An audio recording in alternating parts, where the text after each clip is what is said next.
Olá, senhoras e senhores, boa tarde. Hoje é dia 11 de agosto, estamos juntos nesse novo webinar. Para quem está acompanhando pela primeira vez, essa é uma segunda edição de um webinar que foi oferecido na semana passada e teve muita procura, onde a proposta é mostrar como o Python pode integrar ferramentas de ArcGIS e QGIS.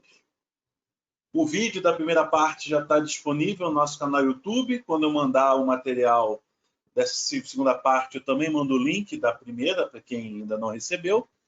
Tá? Eu só vou reintroduzir o contexto, fazendo um grande resumão da parte 1, assim, daquele contexto que eu dei na parte 1. Eu fiquei uns 40 minutos ali, mostrando o contexto, até para que a gente possa entender o que está acontecendo. Eu vou fazer um resumão, até para a gente recapitular e retomar o raciocínio, tá bom? Mas quem está assistindo pela primeira vez ou quiser reassistir a explicação mais completa, tem o vídeo disponível da parte 1. Também ressalto que há outros vídeos disponíveis sobre Python, programação em Python, no ArcMap e no QGIS, no nosso canal YouTube. Também passarei para vocês junto com o material dessa parte 2, tá? Vai tudo junto. Passo por e-mail, o e-mail que vocês cadastraram para acender a nossa sessão aqui online, tá? E de forma que vocês vão ter a coleção toda aí para fazer o melhor uso que vocês quiserem, tá? Então, o objetivo aqui não é, assim como não foi na parte 1, na parte 2 também não é, introduzir o Python e começar do beabá, apesar que eu entendo que há diferentes níveis de conhecimento. Vocês trazem diferentes níveis de bagagem, digamos assim, diferentes volumes de bagagem sobre programação em Python, sobre a compreensão da importância do Python e tudo mais. Tá? Por isso até vou fazer o resumão. Deixe-me apresentar, para quem está me acompanhando pela primeira vez. Eu sou José Augusto Sapienza Ramos, sou coordenador acadêmico do Núcleo de Geotecnologias da UERJ, chamado também de Sistema LabGIS. Trabalho com geotecnologias desde 2000, comecei em outubro de 2000, estou chegando a 20 anos já nessa área. Comecei com 17 anos, nossa, fazendo estágio, um moleque, e gostei muito e aqui estou. Sou suspeito para falar. E sou coordenador do Sistema LabGIS desde 2011 para 2012, e oferecemos esses webinars. Eu ofereço alguns, o resto da equipe do LabGIS também. Há muitos anos, acho que desde 2014, 2013, temos um acervo bem vasto, mais de uma centena de webinars. Eu diria até, eu não tenho o número aqui na mão, eu diria até 2 centenas. Posso estar errando, mas não estou com muito... falo sem muito medo de errar. Se não chegamos, devemos estar chegando a 2 centenas de webinars gratuitos sobre diferentes temas das geotecnologias. Classificação de imagem, geração de MDT, análise de vegetação, mapeamento de área de proteção permanente, utilização dos mais diferentes softwares, ArcMap, ArcGIS Pro, ArcGIS Online, QGIS, enfim. Temos uma carta estatística espacial, geomarketing, uma lista bem ampla. Tanto que, por exemplo, hoje, na sequência, aí, a partir das 20 horas da noite, horário de Brasília, teremos um outro webinar onde o assunto será utilização de dados gratuitos para análise espacial de bacias hidrográficas. É um exemplo, né? Hoje mesmo teremos o segundo webinar dessa diversidade, essa carta de temas que a gente oferece há muito tempo, tudo registrado no nosso canal no YouTube. Também temos um canal no Vimeo, que é uma plataforma similar ao YouTube, mas não tão popular. Também tem lá para quem preferir. Facinho achar, se você buscar Sistema LabGIS YouTube, vai ser o primeiro link que vai aparecer para vocês, mas também mandarei o link por e-mail. Bem, vamos a pequeno resumo para a gente chegar ao segundo exemplo de integração de ArcMap QGIS. E hoje eu vou trazer também integração com o ArcGIS Online. Vou trazer um terceiro elemento aí para enriquecer o nosso exemplo, nosso segundo exemplo. dei um exemplo na semana passada, na parte 1, vou trazer um exemplo novo na parte 2. Bem, o Python é uma linguagem de interface por programação de aplicação ou programação de interface de aplicação. A tradução de API, que é o termo em inglês, a sigla em inglês muda um pouquinho, não é uníssona em português, mas a ideia é que ao invés de você utilizar uma interface gráfica como essa que eu estou exibindo agora na minha tela, a gente utiliza uma interface via programação. E como hoje o Python é utilizado em várias plataformas como essa linguagem para a gente fazer API, podemos utilizar o Python para fazer API com diferentes softwares. Né? O ArcMap usa o Python, o ArcGIS Pro usa o Python, o ArcGIS Online usa o Python também. O ArcGIS Online até usa outros além do Python, mas também usa Python. O QGIS usa Python, o Geomática usa Python, tem vários softwares aí utilizando Python. Se você pega outros softwares livres mais específicos, como SciDB, PostGIS,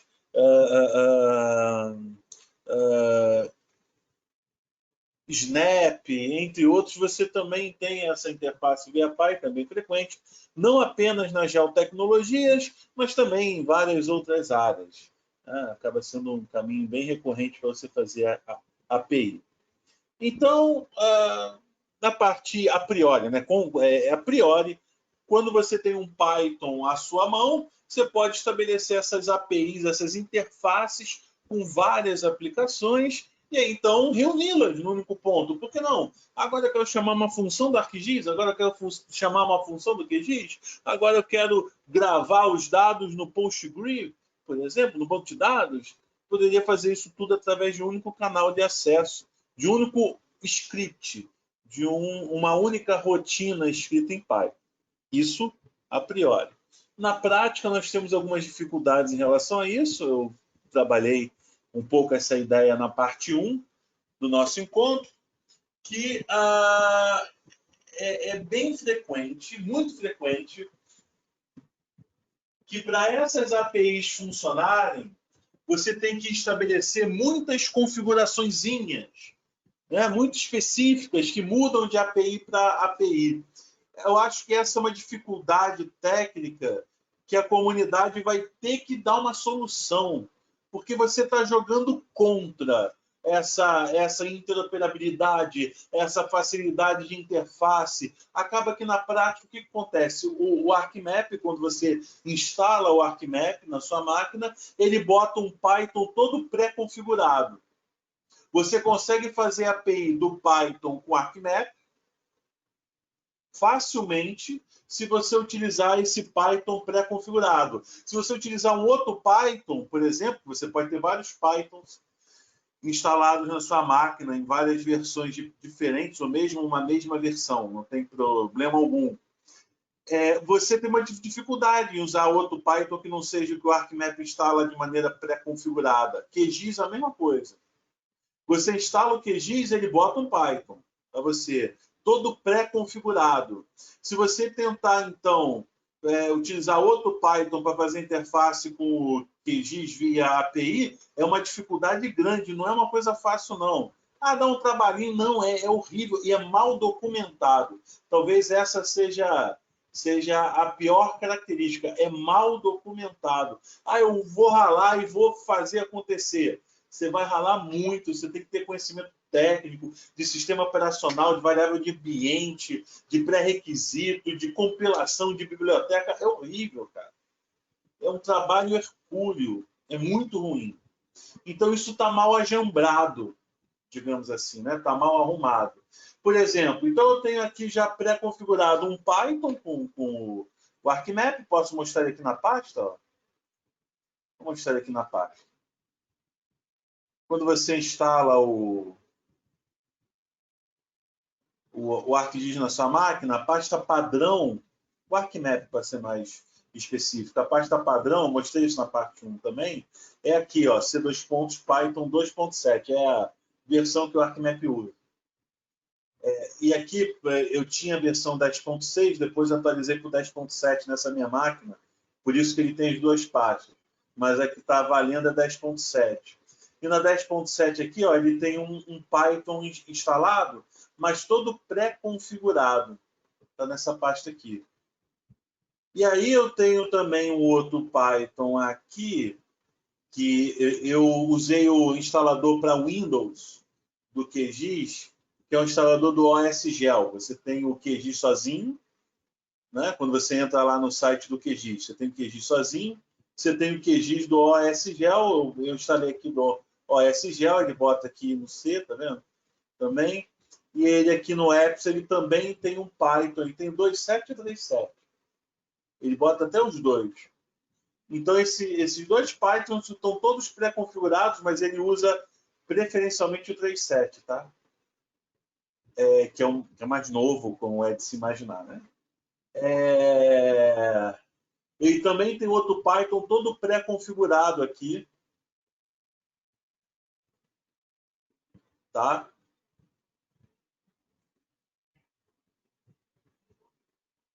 E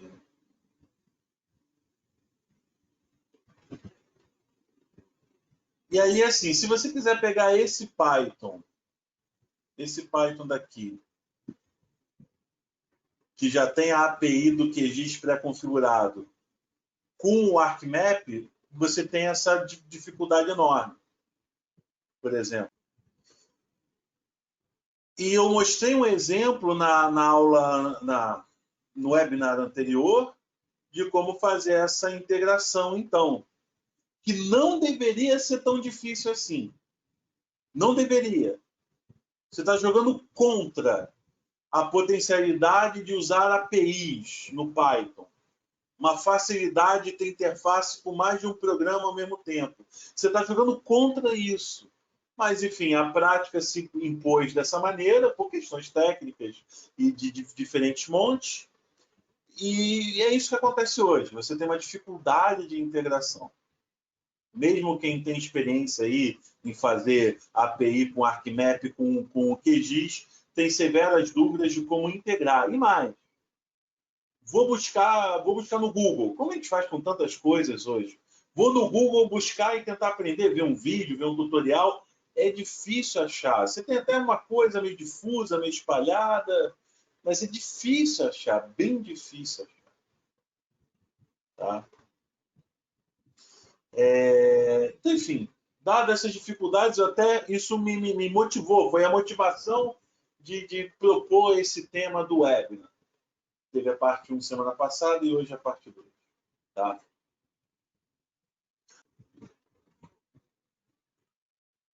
Ok.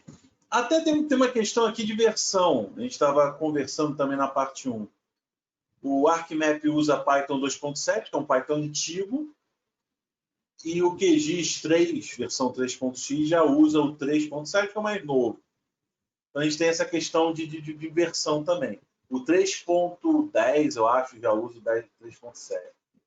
3.10 do QGIS. 3.10 e 3.12. Já usa o 3.7, foi lançado no final do ano passado. 3.7, antes era o 3.6, enfim. Existe uma coincidência numérica agora, né? Que o ArcMap é 2.7 e o QGIS que eu estou usando é 3.7, mas é uma coincidência só.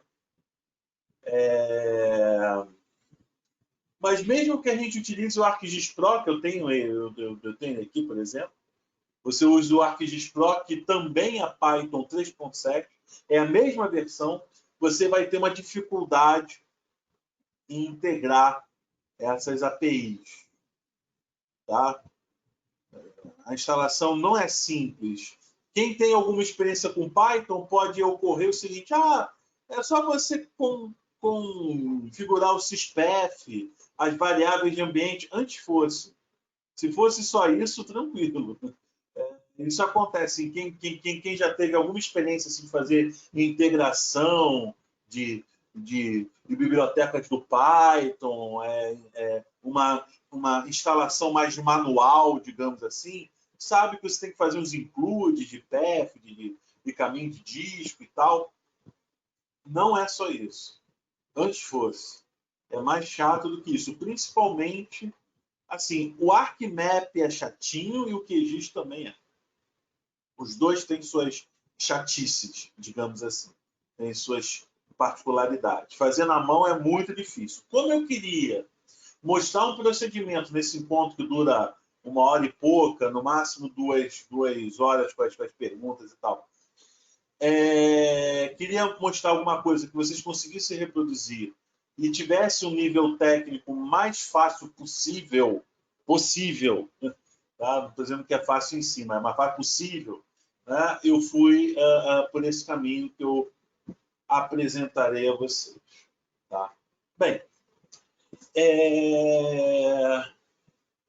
nós podemos, eu também mostrei na aula passada, nós podemos utilizar o Python por dentro da interface gráfica, que a gente chama de GUI, já que a gente chama de API, vou chamar de GUI, tá? Interface gráfica para o usuário. Então, a gente tem aqui a possibilidade de chamar a API pela GUI, que ok, é interessante, inclusive para um aprendizado inicial, para você fazer de bancada de teste, você pode chamar as funções por aqui, ele até te ajuda nesses processos, por exemplo, arcpy. Eu quero adicionar atributo, aí você vai colocando aqui o nome, ele vai dando um filtro, ele vai te ajudando, né? Ele tem uma espécie de assistência aqui, conforme você escreve os comandos pela API, mas por dentro da GUI, a interface gráfica. O QGIS também tem, deixa eu abrir, ele estava aberto, mas eu fechei um tempo atrás, não abri outra vez. Deixa ele abrindo aqui, manda ele abrir. Ele também tem um terminal da API do QGIS, pelo QGIS, dentro da GUI, mas a ideia não é você ter uma interface dentro da interface. Você tem uma interface de programação dentro de uma interface de usuário. A ideia é que você possa ter, inclusive, a API fora da GUI, sem ter que abrir o ArcMap, sem ter que abrir o QGIS, né? Você possa, por exemplo, fazer um processo até mesmo automatizado. Vamos supor assim, você tem uma fonte de dados que atualiza os dados todo dia, ou todo mês, ou toda quinzena. De tempo em tempo, ela atualiza os dados. E você sempre quer ter a versão mais atual. Se você faz só pela GUI, só pela interface de usuário, você tem que, sei lá, se for a cada mês, todo mês você tem que ir lá baixar o dado novo, o pacote novo, converter, limpar o dado, fazer o que precisa ser feito e introduzir na sua base, né? É um procedimento até que a gente costuma chamar de ETL, extração, transformação e carga, né? ETL em inglês, que aí carga fica load.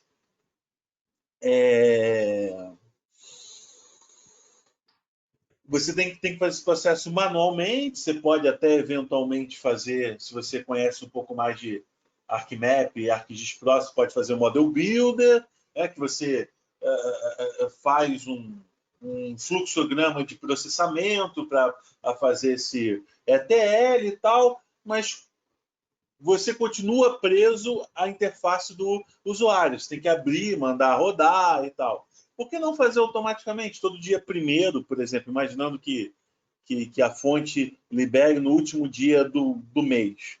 No dia seguinte, no dia primeiro do mês subsequente, você tem um processo que dispara sozinho, automaticamente. Já vai pegar aqueles dados, copiar, transformar e fazer a carga quando você acordar no dia 1, acorda para o seu início de expediente, o dado já está lá atualizado, bonitinho, automaticamente. Isso só é possível se você não tiver GUI. Você tem que fazer isso só por API, né? Então, assim, nem sempre você ter a GUI é bom. Se você quiser fazer um processamento massivo de dados, por exemplo, ontem eu gerei 700 arquivos.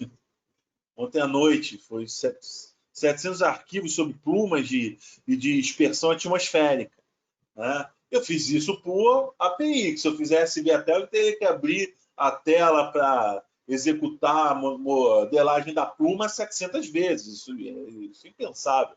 Você fazer isso por API é muito mais razoável, né? Então, tem até contextos que a GUI ainda é muito útil, mas ela não é útil sempre. A API é útil em outras circunstâncias. Então, você poder articular a GUI com a API, né, vai aumentar os seus recursos, vai aumentar a possibilidade de você extrair o melhor da ferramenta de acordo com a necessidade. Essa é a ideia, né? Eu não estou dizendo para abandonar a GUI e só usar a API, por exemplo. Isso não faz sentido. Mas tem situações que sim, a API faz mais interessante e mais conveniente. Bem, então aqui, ó, o QGIS também abriu aqui? Abriu já. Eu também tenho aqui a possibilidade de chamar a API pela GUI. E quando você faz isso, ele já vem todo pré-configurado, tá? Tem um monte de comando que foi executado implicitamente, que está transparente para mim, tá? Quando eu chamo a interface para ter a API pela GUI, entendeu? Quando eu chamo por aqui assim, ele já faz toda uma pré-configuração que é transparente para mim.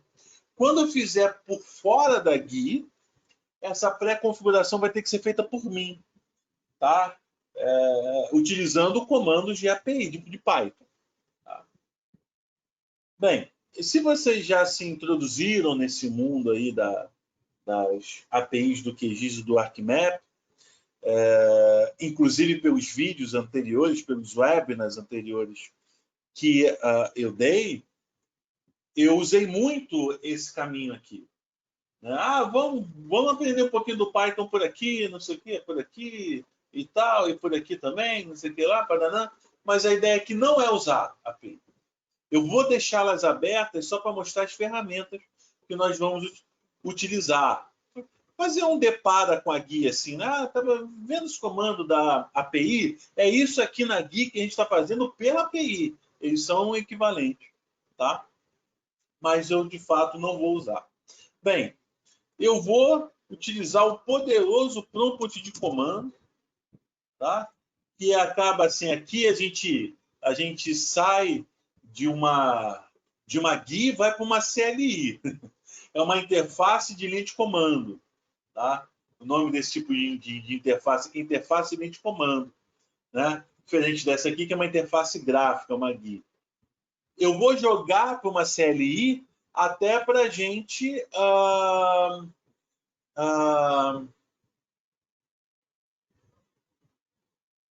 abstrair da GUI. Acho que a gente é um pouco viciado em GUI.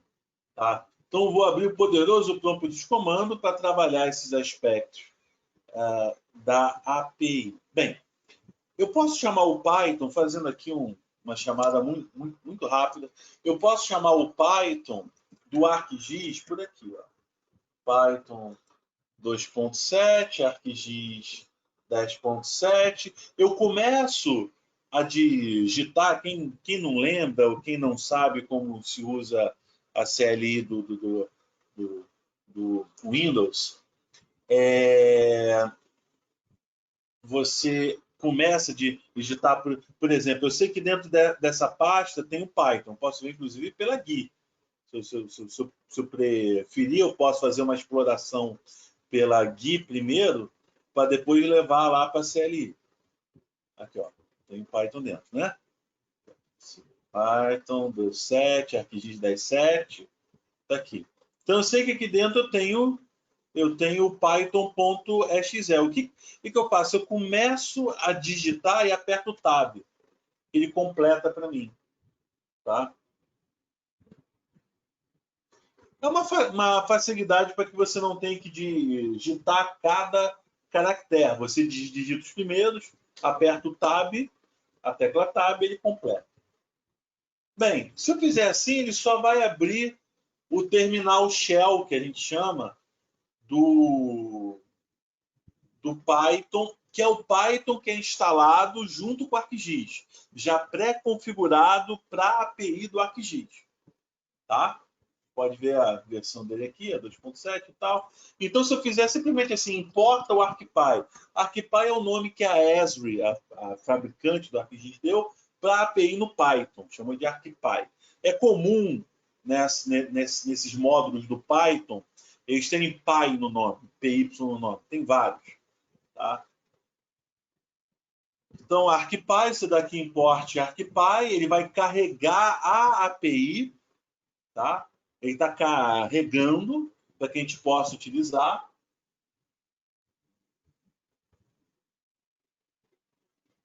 Quando ele terminar, quando ele mostrar as 3 setinhas aqui outra vez, é porque ele concluiu.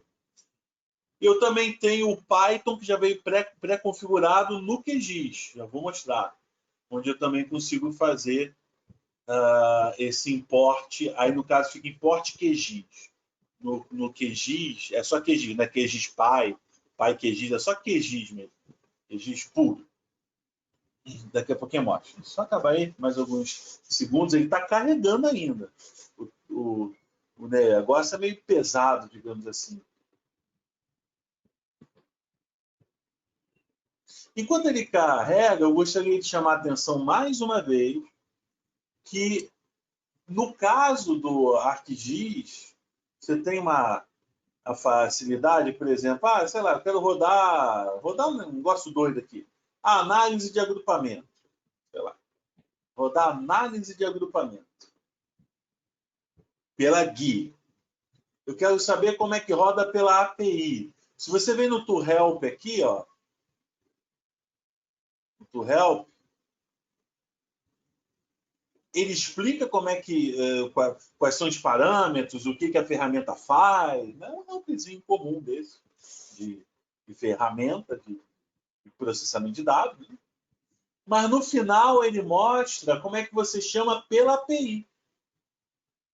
Como é que se chama pelo Python.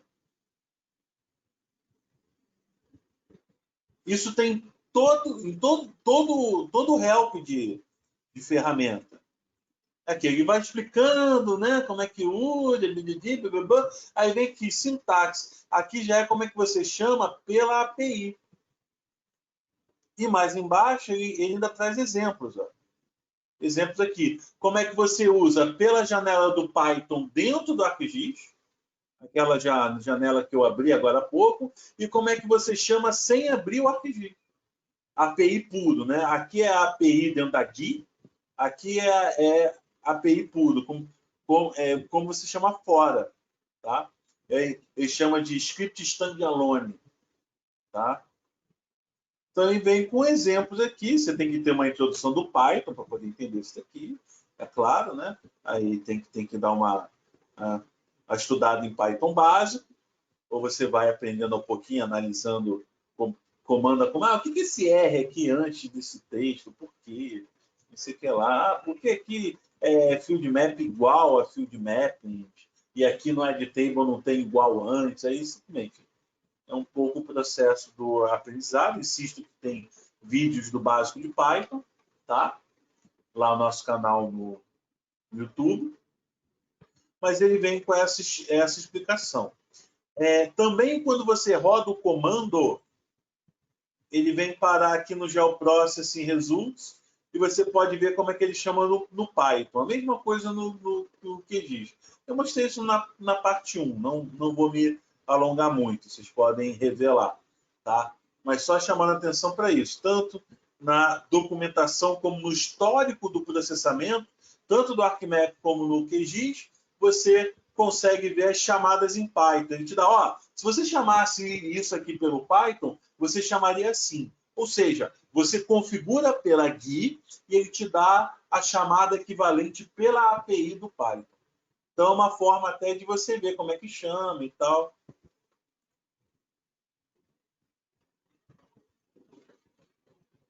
Tá? Então, veja, ó, acabou aqui o import. Tá vendo? Acabou o import. Tá, posso digitar coisas novas. Eu carreguei, agora eu posso utilizar aqui ArcPy, ponto, sei lá o que. A gente dá os comandos aqui para utilizar a API. Beleza, isso aí. Esse aqui é o Python que vem já pré-instalado para o ArcGIS. Se você tem o ArcGIS Desktop instalado na sua máquina, você tem esse Python aí. Ele sempre bota. E o do QGIS fica lá no OSGel, apps, se eu me lembro bem, é apps.python37. Aí está aqui, Python. Esse é o que vem já pré-instalado para o QGIS. Só que aqui tem um problema. Quando eu abro o Python assim, diretão pelo Python, como eu fiz no ArcGIS, eu dou import, ele não funciona. Ele não funciona. Ele diz, não sei, não encontrei o módulo QGIS. Para funcionar, para ele carregar com todas as configurações, bonitinho e tal, tem algumas maneiras de fazer. Na minha opinião, a mais simples, e como eu disse, eu tentei simplificar, porque esse assunto não é simples por si só, então eu tentei simplificar no possível. Você usa esse BAT. BAT é um conjunto de comandos de CLI, comandos de terminal. Tá? Se você ler esse BAT, você pega o conteúdo dele, vai ter vários comandos de terminal sendo executados ali. Então, quando você instala o OSGel, que bota o QGIS e tal, ele vem com esse BAT e a gente passa esse parâmetro para ele. Olha, eu quero utilizar Python com QGIS. Então, o BAT vai fazer a configuração que falta para eu conseguir chamar aqui, para eu conseguir fazer isso daqui. Tá? Vou dar um Enter, ele vai pensar um pouquinho, porque ele está executando o BAT, e já chama o Python para mim. É o mesmo Python, tu pode ver aqui, né? Tá vendo? Pelo build aqui, pelo mesmo número, mesma versão, né? É o mesmo Python. O BAT chamou o Python. O BAT chamou o Python. Só que antes de chamar o Python, ele fez a pré-configuração necessária para conseguir fazer isso aqui, ó. Import QGIS. Tá vendo? Agora funcionou. Esse aqui é uma evidência dessa pré-configuração que tem que ser trazida, né, para que a gente possa fazer a integração. Tá? E é isso, olhar manual, olhar tutorial para entender. Se você utilizar outro software, talvez seja uma outra forma. Né? Essa falta de padronização, inclusive, atrapalha, né? Porque você perde um pouco a abstração entre as plataformas. De acordo com a API que você usa, você tem que estabelecer um certo procedimento. Isso é ruim. Se você quisesse, assim, isso dificulta o amplo uso, né? Eu quero agora fazer integração com PostGIS. Como é que você faz, então? É muito mais simples até do que esse aqui, tá? Fazer com PostGIS é bem fácil. Mas, eu quero fazer, sei lá, com Geomática, que é um outro software, um software pago. Geomática, aí também já tem um outro processo. Bem, insisto, mesmo que as versões não são iguais, né? Mas mesmo que fosse, se você utilizasse o ArcGIS Pro, que, por exemplo, usa o 3.7 que nem o QGIS, você teria essa dificuldade dessa pré-configuração. E tem mais, agora que eu pré-configurei, olha só como é que é chato. Agora que eu pré-configurei o ambiente por QGIS, ele conflita aqui, eu vou chamar o do ArcGIS outra vez. Ele conflita com o ArcGIS, cara, é uma loucura.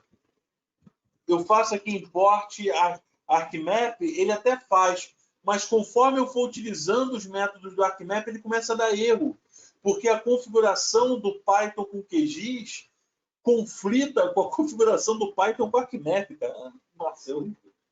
É horrível isso. É muito chato. Mas é verdade, eu não estou aqui para mentir para você. Né? Isso dificulta ainda mais essa integração. Você até tem umas ferramentas no Python, alguns na parte 1 chamaram a atenção disso. Alguns até... o Python tem até algumas ferramentas para você trabalhar com esses ambientes de pré-configurações de maneira mais apartada, né? Mas eu trouxe uma possibilidade aqui, vocês podem utilizar esses recursos, caso vocês conheçam, tá? Mas eu não quis introduzir mais essa dificuldade aqui. A gente entender uma outra ferramenta, como é que a gente configura as coisas nela, Eu queria fazer um negócio mais simples, que vocês vissem acontecer até para entender a ideia. E vocês podem aprofundar, né? Assim, dar um empurrão inicial. Aí depois vocês podem, por conta própria, avançar em usar esses utilitários para trabalhar com várias instâncias do Python, vocês usarem com outras APIs juntos, vocês utilizarem outros tipos de ferramenta para ir agregando, né, para vocês chegarem a scripts mais interessantes para aquilo que vocês querem fazer. Tá? Ok. Insisto, ele até vai importar, ele não vai dar erro.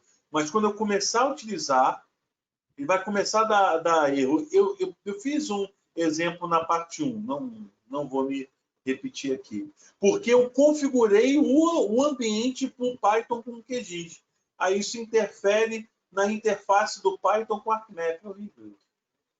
Tá? Bem, deixa eu sair daqui.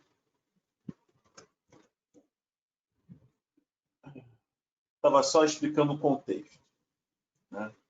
Qual é o exemplo que nós vamos fazer hoje? Deixa eu mostrar aqui, eu tenho um arquivo,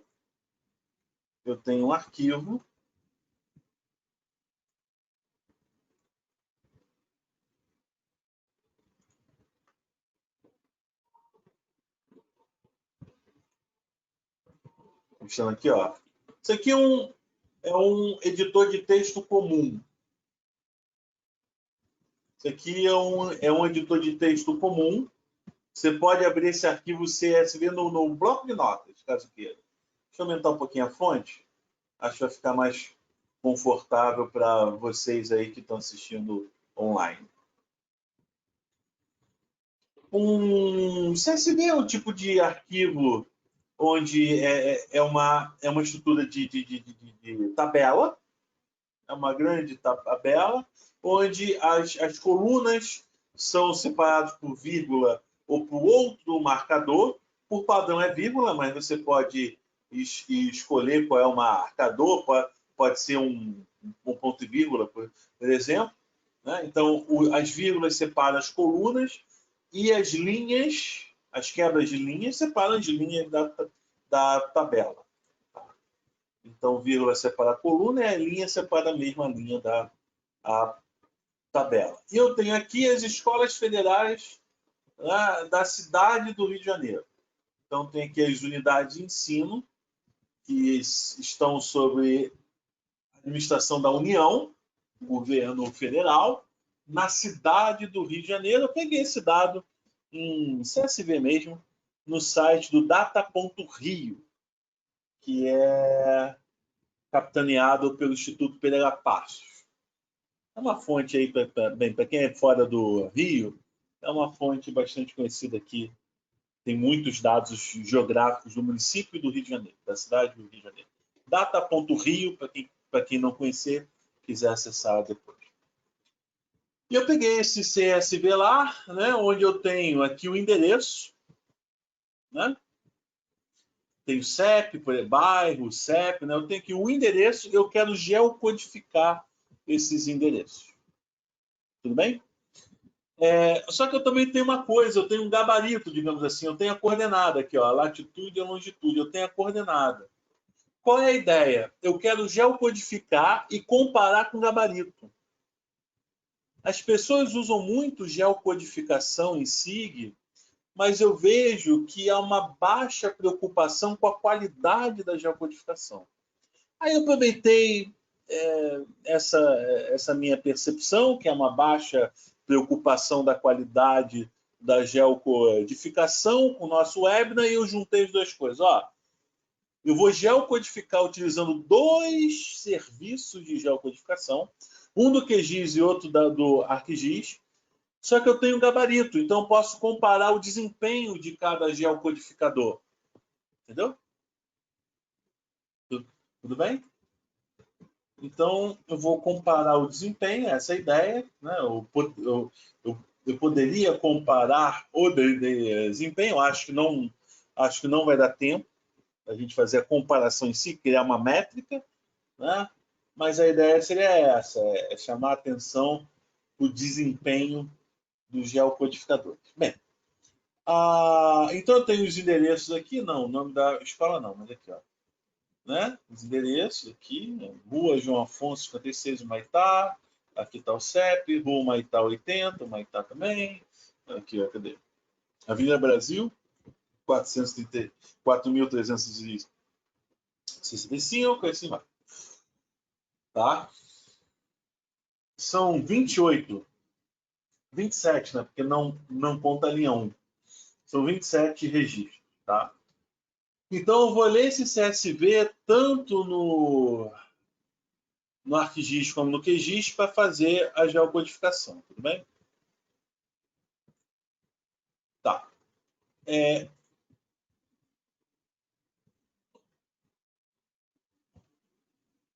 O geocodificador que nós vamos utilizar do ArcGIS é o próprio do ArcGIS Online. Quem não conhece, o ArcGIS Online é uma solução da Esri, a mesma fabricante do ArcGIS Desktop, que você utiliza a nuvem deles. É um processamento em servidores, aonde esses servidores pertencem à Esri, né? Pertencem à Esri, e você utiliza o equipamento deles. É que nem, por exemplo, quando a gente usa o e-mail do Google. Os servidores que hospedam os e-mails, que hospedam o site, que permite que a gente leia e-mail, escreva e-mail, anexe coisas, faça buscas, né? Fica nos servidores da Google. Né? Então a gente diz assim, que a gente está usando a nuvem da Google, na computação em nuvem, está na nuvem. Então a gente utiliza a nuvem da Esri. Só que a Esri nos cobra isso. O Google também nos cobra, mas ele não nos cobra monetariamente, ele cobra os nossos dados pessoais. Mas isso é uma outra história. A Esri nos cobra monetariamente mesmo. Você compra créditos, tá? Créditos, e quando você utiliza a nuvem da Esri, seja para armazenar alguma coisa, para processar algum dado, isso gasta X créditos. Então, você tem um sistema de créditos pré-pagos, digamos assim. Né? Você paga primeiro e você vai usando. Se o crédito acaba, você não faz mais nada. Né? Não são todas as operações no ArcGIS Online que consomem crédito, não. Mas geocodificação consome crédito, porque é um processamento. Eu vou utilizar o geocodificador do ArcGIS Online, mas poderia utilizar qualquer outro geocodificador criado com a plataforma. Não sei se vocês conhecem os recursos de geocodificação do ArcGIS, mas eu usando o ArcMap, o ArcGIS Pro, eu posso criar meu próprio geocodificador na minha máquina. Claro que aí eu preciso de dados, parâmetros e outros requisitos, mas se eu tiver os requisitos, eu crio um geocodificador na minha máquina, ou se eu tiver uma outra solução, que é o ArcGIS Server, eu posso publicar esse geocodificador na internet, para que as outras pessoas utilizem. Por exemplo, eu crio um geocodificador dentro da minha empresa e libero para que os funcionários da minha empresa possam utilizar aquele geocodificador. Aí você não consome crédito, porque você está utilizando seu próprio hardware. Né? A infraestrutura de TI é sua. Você tem esse esquema de crédito no ArcGIS Online, que você usa a infraestrutura da Esri, ela tem que te cobrar o custo da infraestrutura dela e, claro, obter seu lucro. Ok? Então, eu vou utilizar créditos do ArcGIS Online para geocodificar esses 27 endereços. E o QGIS eu vou utilizar o geocodificador do OpenStreetMaps, também chamado de OSM pelos íntimos, tá?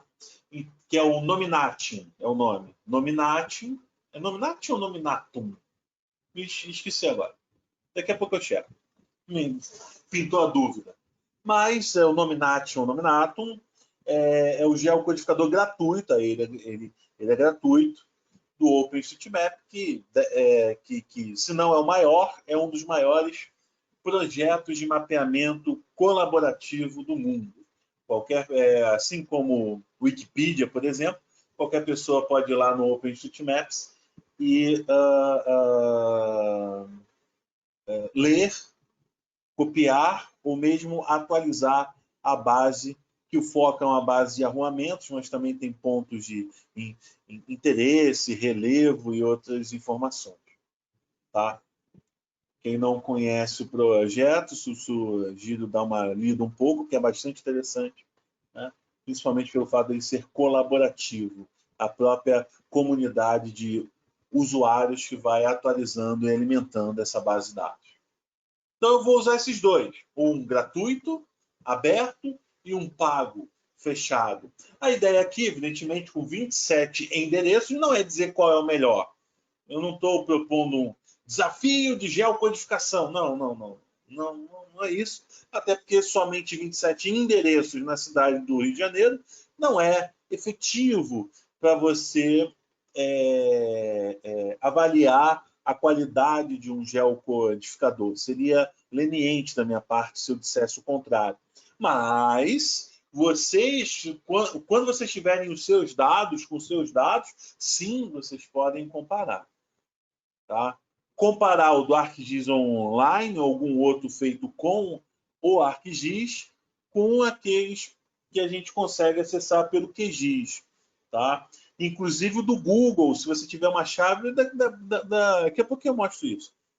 Caso você tenha uma chave, etc., você pode utilizar, inclusive, o geocodificador do Google. E comparar, então, sei lá, do OpenStreetMap, do Google e do ArcGIS. Você comparar o desempenho dos geocodificadores. Né? Que é uma prática que eu considero interessante até para você decidir qual é o geocodificador mais interessante para o seu projeto, da sua área de estudo, né, para aquilo que você está analisando. Tudo bem? E a integração, então, vai ser, eu utilizando a API do ArcMap, eu vou me conectar ao ArcGIS Online, utilizando a minha conta de usuário, já que, né, eu vou usar créditos, eu tenho que ter uma conta com crédito. Vou geocodificar usando o ArcGIS Online. Depois eu vou geocodificar utilizando o OpenStreetMap no QGIS. E aí, então, vou ter as duas geocodificações, vou ter duas respostas para o mesmo endereço. Né? Idealmente, essas respostas deveriam ser iguais, na prática a gente vai ver que nem sempre é. E mais, eu tenho um gabarito da coordenada que o ponto deveria estar. Né? Então, assim, eu ainda tenho um gabarito. Ok. Bem, eu vou começar primeiro com a geocodificação do ArcGIS, que é mais curtinha, é mais simples. Depois eu vou para a geocodificação do QGIS. E aí a gente pode fazer em qualquer ordem. Pode fazer primeiro do ArcMap, depois do QGIS, ou vice-versa. O exemplo da aula anterior, do webinar anterior, da semana passada, a gente tinha que fazer do ArcMap primeiro, para depois fazer o do QGIS. Uma questão de lógica ali da ordem que eu tinha que executar as ferramentas. Bem, minto, eu acho que eu falei invertido. Eu tive que executar do QGIS primeiro para depois do ArcMap. Eu acho que agora há pouco foi invertido. Se eu falei invertido, fica a correção. Tá, então, o que a gente pode fazer até? A gente pode utilizar o comando, como eu disse agora há pouco, o comando pela GUI, até para ele nos dar como é que é na API. Então, Geocode Tools, tem que Geocode Address. Sim, para que eu possa utilizar o geocodificador do ArcGIS Online, eu tenho que logar. O que eu estou fazendo aqui pela interface gráfica, eu vou ter que fazer também pela API. Então, ó, aqui, primeiro eu me logo. Vou utilizar o meu usuário aqui. Né? Minha senha. Não vou abrir, senão também, né? Podem acontecer usos indevidos, até porque vai estar um vídeo gravado aberto na internet. Então, eu loguei, logado já, vendo? Está logado na minha conta. E aí, então, eu posso utilizar no Geocode Address, eu posso utilizar o serviço do ArcGIS Online.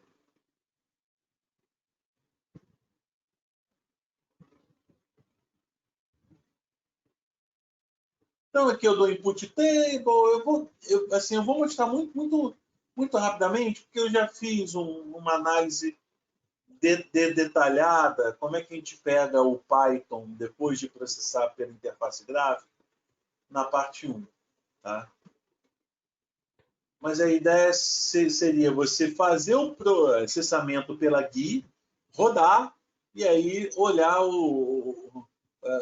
você pedir para que ele te forneça assim, se fosse pela API do Python, como é que seria? Que no GeoProcessing resulta. Eu fiz isso lá na parte 1.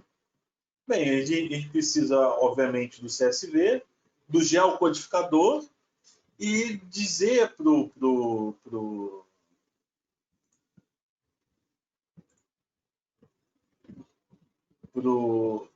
geocodificador aonde está o endereço, a cidade, né, o país, aonde tem as informações para geocodificar. Vendo aqui, usar o geocodificador do ArcGIS Online, tá? Eles chamam aqui de Serviço de Geocodificação Mundial do ArcGIS, tá? É esse que gasta crédito. Eu só posso utilizar se eu tiver logado, como eu fiz agora há pouco. E aqui eu digo, onde é que tem a primeira parte do endereço?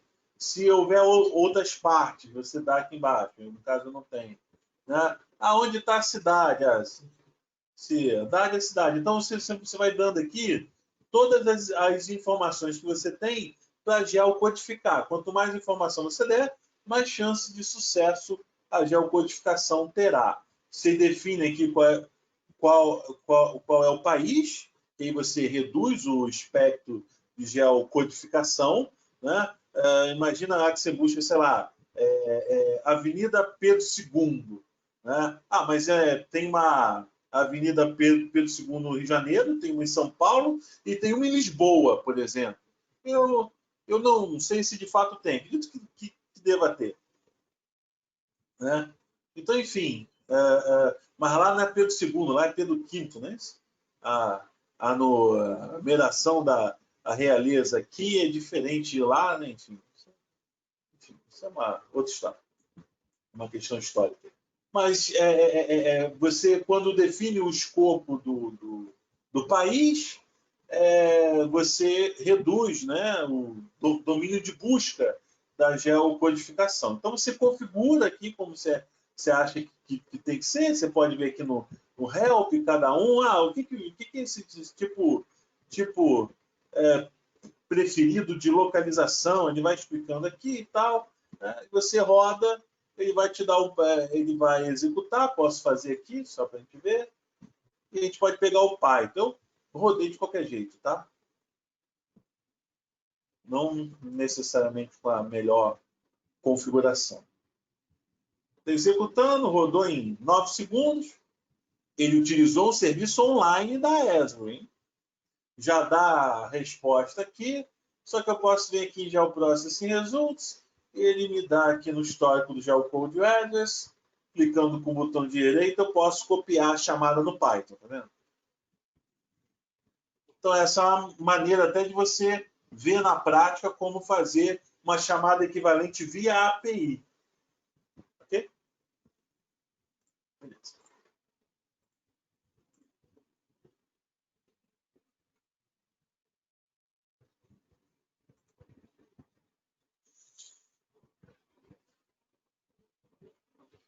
Bem. Então, eu vou escrever aqui o código em Python.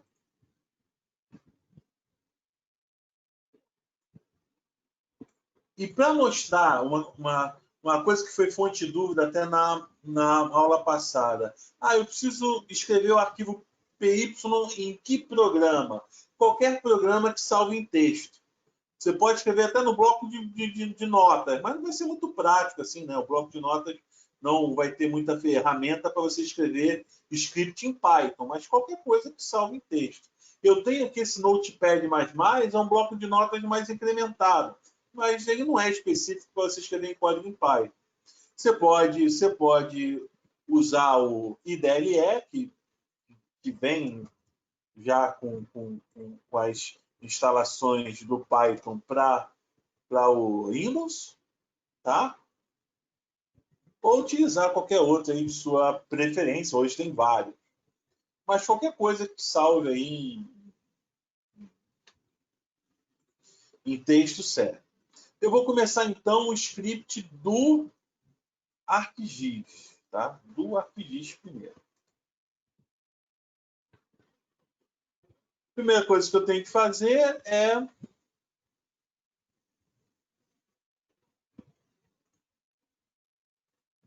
dar o import ArcPy. Vou escrever aqui.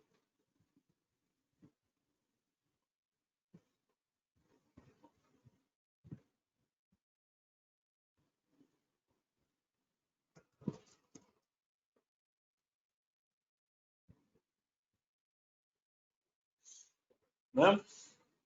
Import ArcPy.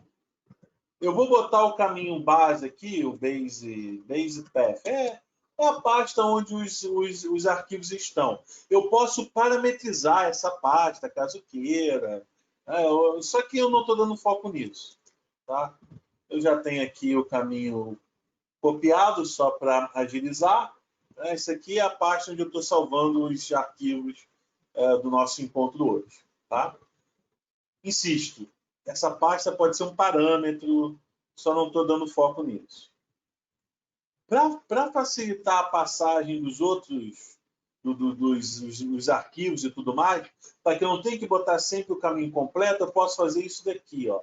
Quando eu digo que o workspace, que é a variável de ambiente, esse end aqui é uma abreviação de ambiente em inglês. O workspace é essa pasta base aqui, eu não preciso mais botar os arquivos, como, por exemplo, o input table. Eu vou criar a variável aqui, input table.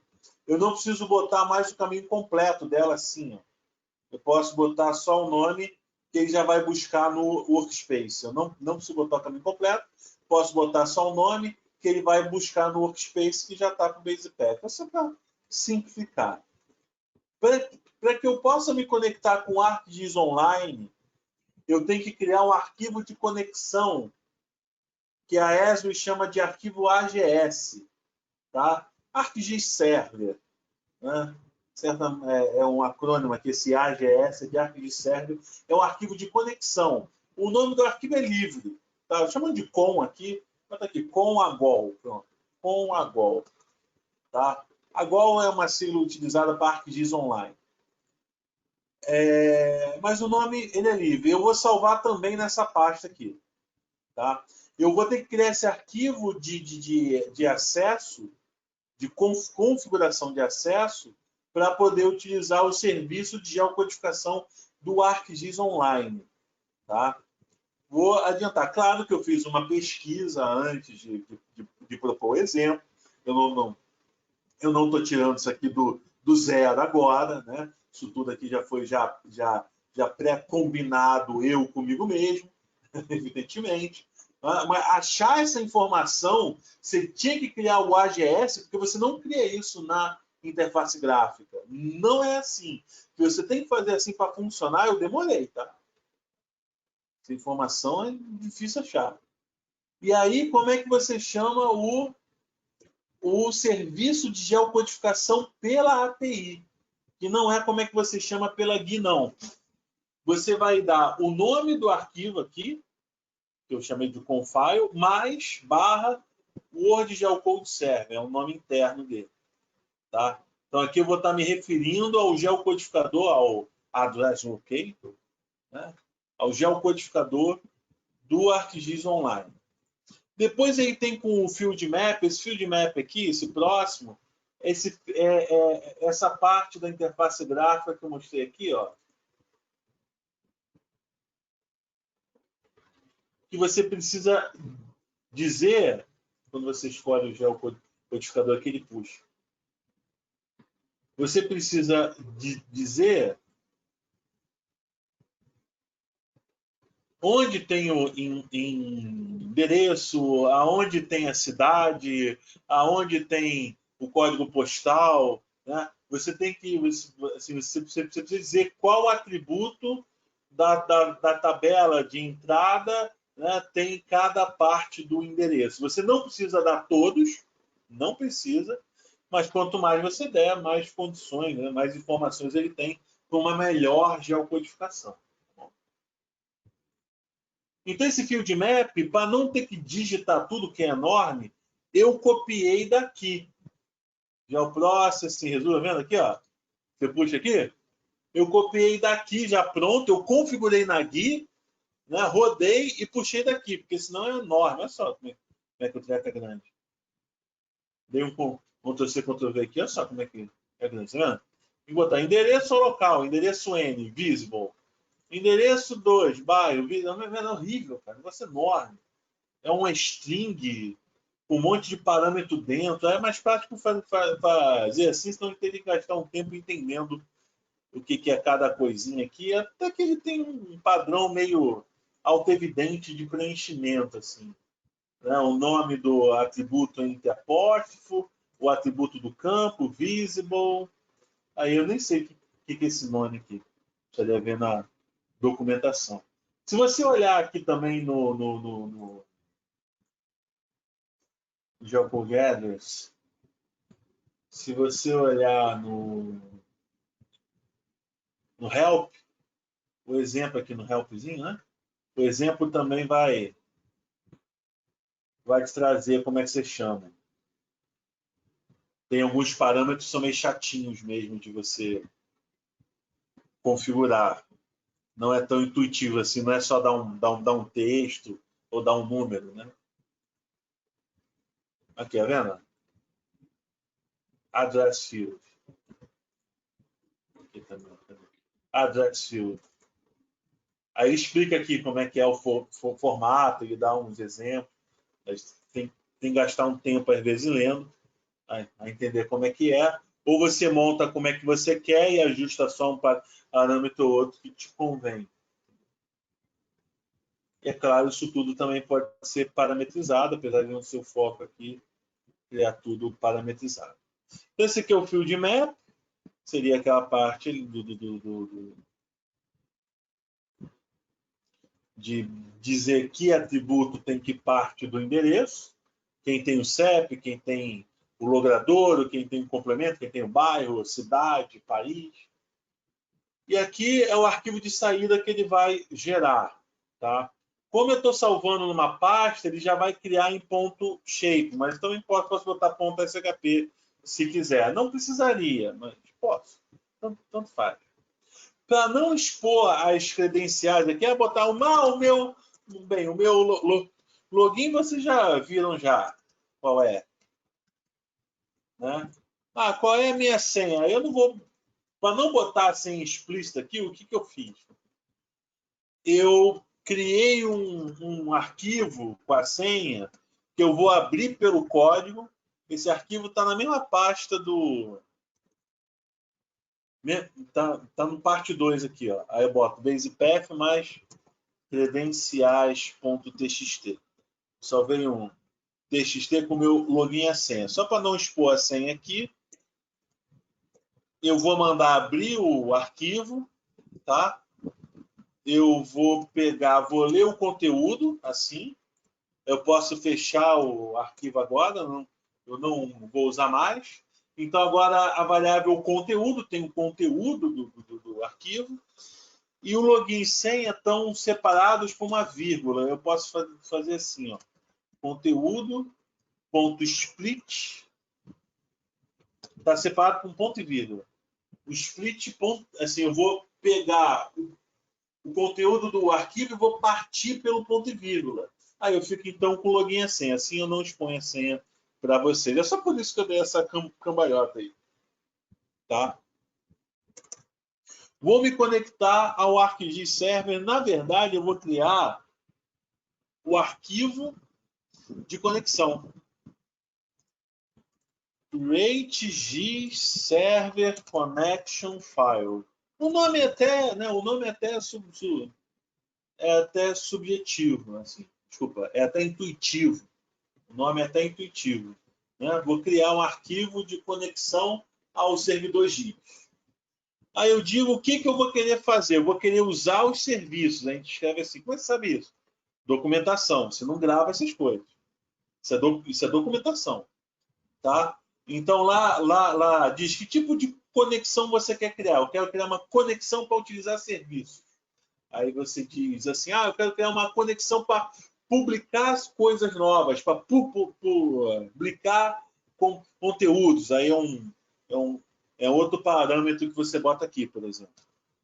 A pasta onde ele vai gerar o arquivo de conexão, o nome do arquivo de conexão, que são variáveis que eu botei ali em cima, né? Com file, variáveis que eu botei ali em cima.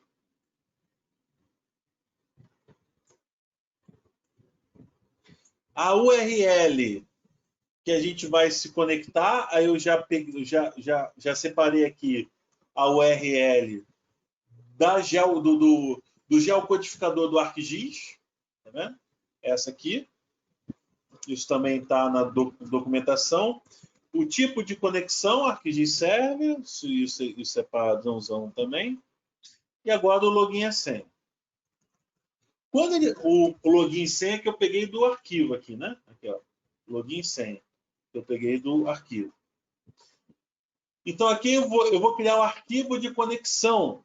Esse arquivo aqui, ó, com a AGS. Ele vai ser criado nessa pasta. Eu tinha feito um ensaio, evidentemente, antes do web, né? Como eu sou doido, né? Aqui, ó. Só que eu criei com outro nome. Ele vai criar esse arquivinho aqui, tá vendo? Só que eu dei outro nome agora. Eu dei o nome de com a GOL AGS. Quando ele rodar essa linha, esse comando, ele vai criar esse arquivo de conexão com o endereço e o login e senha. Eu posso fazer assim, agora eu posso botar aqui em cima. Ops. Aqui antes, ó, iniciando a parte do ArcGIS. Aqui eu posso botar o negócio no meio, ó, geocodificando pelo ArcGIS. Aguarde, porque agora que eu vou chamar o geocodificador em si. Tá? Agora é o geocodificador em si. Que é arcpy.geocodeaddresses. Deixa eu acertar. Addresses. Geocode. Como é que eu sei isso? Documentação. Não tem como gravar essas coisas, não. Então, eu dou a tabela que eu quero acessar, que está aqui em cima, né? O address locator, que observe, eu vou dar o caminho para o arquivo de conexão barra o nome do serviço. Tá vendo? É como se fosse uma pasta mesmo, né? É como se o com AGS fosse uma pasta, mas ele vai saber que eu quero acender a esse serviço utilizando esse arquivo de conexão criado nessa linha daqui.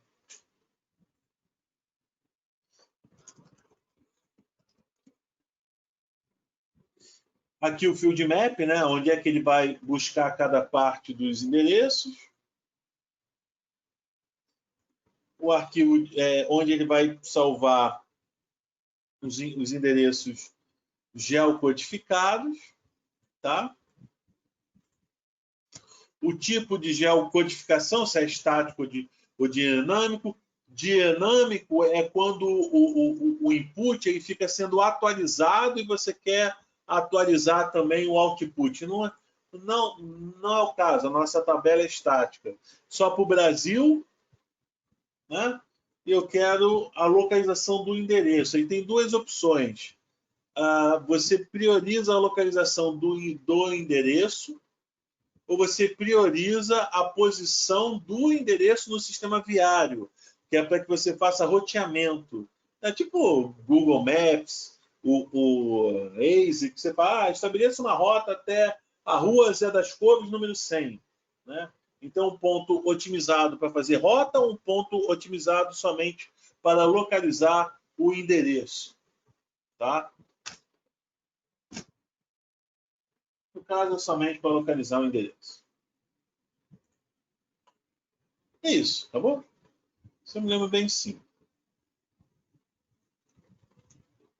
A gente pode fazer aqui, print fim ArcGIS. Tá claro como, né, avó?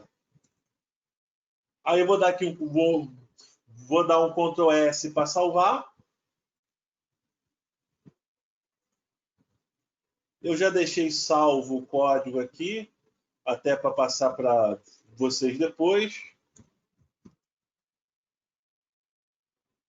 Vou estar aqui, feito ao vivo, que esse aqui é que eu fiz ao vivo. Esse que está aqui eu fiz previamente até para ver os comandos, ensaiar, né? Você não sabe essas coisas todas de cor, não vou mentir para vocês.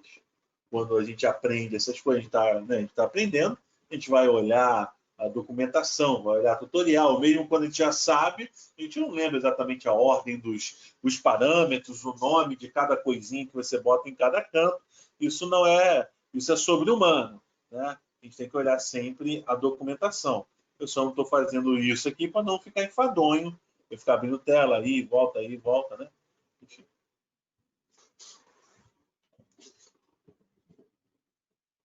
Beleza. Então, do ArcGIS está feito. A gente pode até fazer um teste chamando aqui pelo prompt, só que agora eu já chamei a configuração aqui do Python QGIS, vou ter que fechar e abrir outra vez. Pode até fazer para ver se está ok, né? Vai que tem alguma coisa errada aí. São tantos detalhezinhos que a gente tem que ficar atentos. Aqui Python, tal, ArcGIS 10.7. Eu vou chamar o Python que já está integrado com a API do ArcGIS. Você pode botar o exe ou não, isso tanto faz, tá? Esse ponto exe é totalmente opcional. E agora eu vou dar o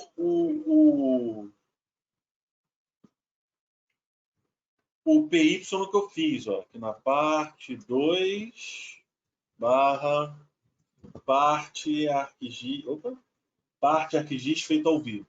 Né? Foi esse que eu salvei agora. Vamos testar.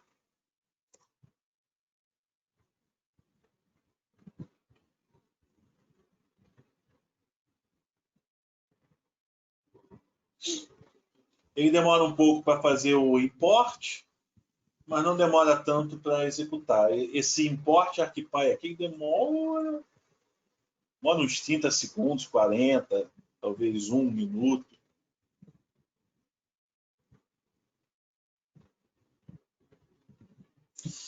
Bem, adiantando já um pouco a conversa do QGIS. O QGIS tem um plugin chamado MMQGIS. É um plugin bastante conhecido para essa parte de geocodificação. Tá? Ele já está instalado aqui no meu QGIS, ó, tá aqui, ó, MMQGIS, tá vendo? Se você quiser instalar, se não tiver, quiser instalar, é só instalar por aqui. O nome é esse mesmo, MMQGIS, é bem simples. Só você busca pelo nome. E com ele instalado, a gente pode utilizar também pela API do Python. Eu posso utilizar todos os plugins pela API do Python? A priori, sim, mas na prática, não. Fiz a busca pelo nome, né? No meu já tá instalado.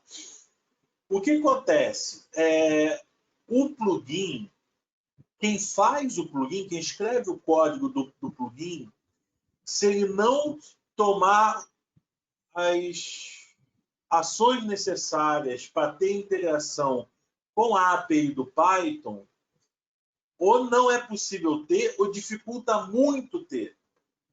Não é nem que não dê para ter, às vezes até dá, mas tem que dar uma super cambalhota. O negócio não é prático. Tá? Não é o caso do MMQGIS, não. O MMQGIS ele foi feito tomando os cuidados necessários para prover a interface devida com a API do Python, do QGIS para o Python. Tá? Vou dar um exemplo de complemento que não tem uma boa integração, é possível, mas não tem uma boa integração com a API do Python do QGIS.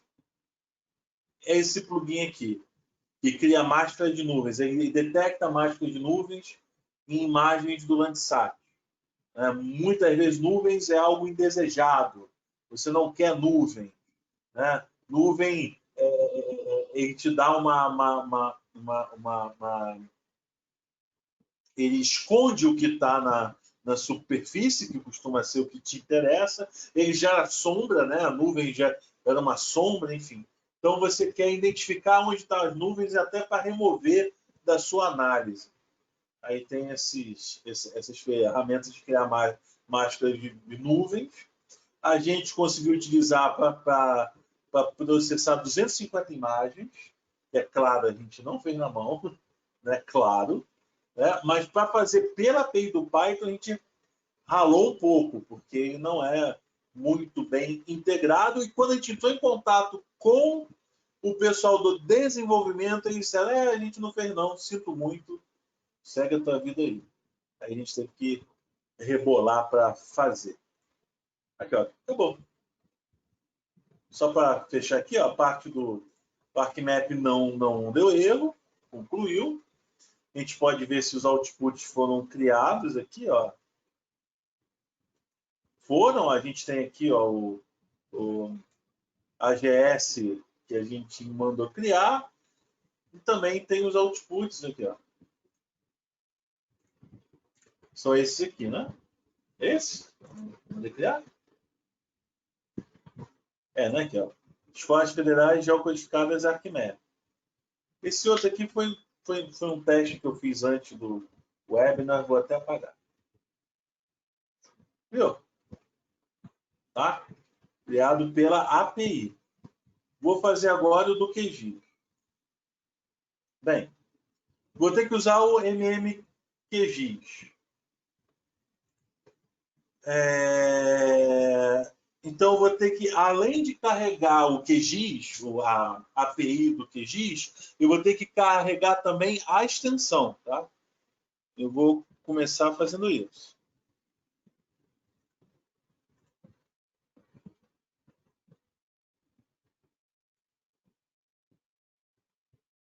Então, a gente pode começar com um print mesmo, que nem a gente fez no outro, iniciando a parte do QGIS.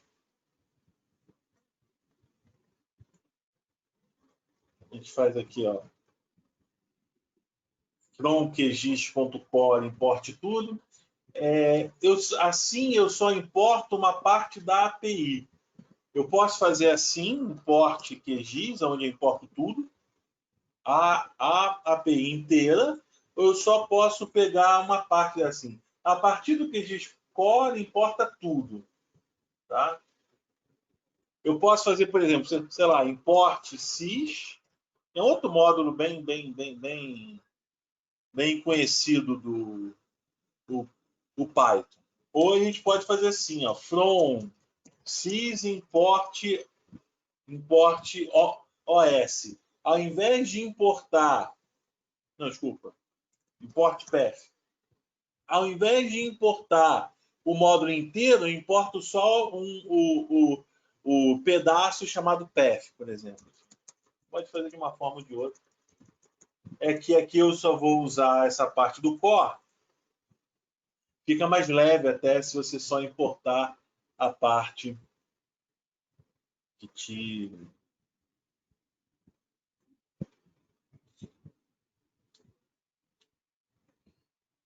você vai de fato usar, né? Você não carrega coisa que você não vai usar. Bem, para conseguir carregar o módulo do QGIS, isso também tem que olhar um pouco. Se você olha a própria documentação do MMQGIS, ele explica isso. Se você quiser usar o MMQGIS em script standalone, tá? Você vai ter que fazer aí import sys, que nem eu fiz, e vai ter que adicionar um caminho novo no path, que esse caminho enorme aqui, que é dentro da pasta do usuário. Isso tudo está na documentação, mas percebe que aqui eu estou trazendo pronto, mas se você fosse fazer por conta própria, você gastaria um tempo. E é isso mesmo, assim. Eu acho que principalmente por QGIS, o uso da API poderia ser mais fluida. Eu falei isso também na parte 1. Né? Ele bota mais coisa, assim, mais obstáculo que você tem que vencer para conseguir utilizar. Então, a documentação, própria documentação do MMQGIS, se você for lá no site e abrir, ele diz, você quer usar o script standalone? Em script standalone, ou seja, o script sem GUI, só API, você tem que fazer isso aqui. Você tem que ver aonde o QGIS está salvando os plugins, tá? Onde o QGIS salva os plugins e tem que adicionar lá o caminho para ele. Senão você não consegue fazer a importação. E aí eu vi que no Windows, se você estiver usando o Linux, é outra história, é nessa pasta que o QGIS salva. Ele salva numa pasta do usuário. Então, por exemplo, o MMQGIS está no meu usuário. Se outro usuário loga nessa mesma máquina, né, o plugin não vai estar instalado para ele. Né, ele teria que refazer a instalação. Isso tem vantagens e desvantagens. Né? E agora que eu adicionei esse caminho, eu posso mandar importar. Olha lá. A documentação diz que é para fazer assim, MMQGIS, você tem o library, que é a API do MMQGIS para Python, importa tudo. Ele vai trazer todas as funções do MMQGIS, eu só quero uma, né? Eu só quero a geocodificação, mas assim importa todos. Se eu não adicionar esse caminho aqui antes, ele vai dizer que não achou o MMQGIS. Porque o MMQGIS, a API está nessa pasta daqui. Tá?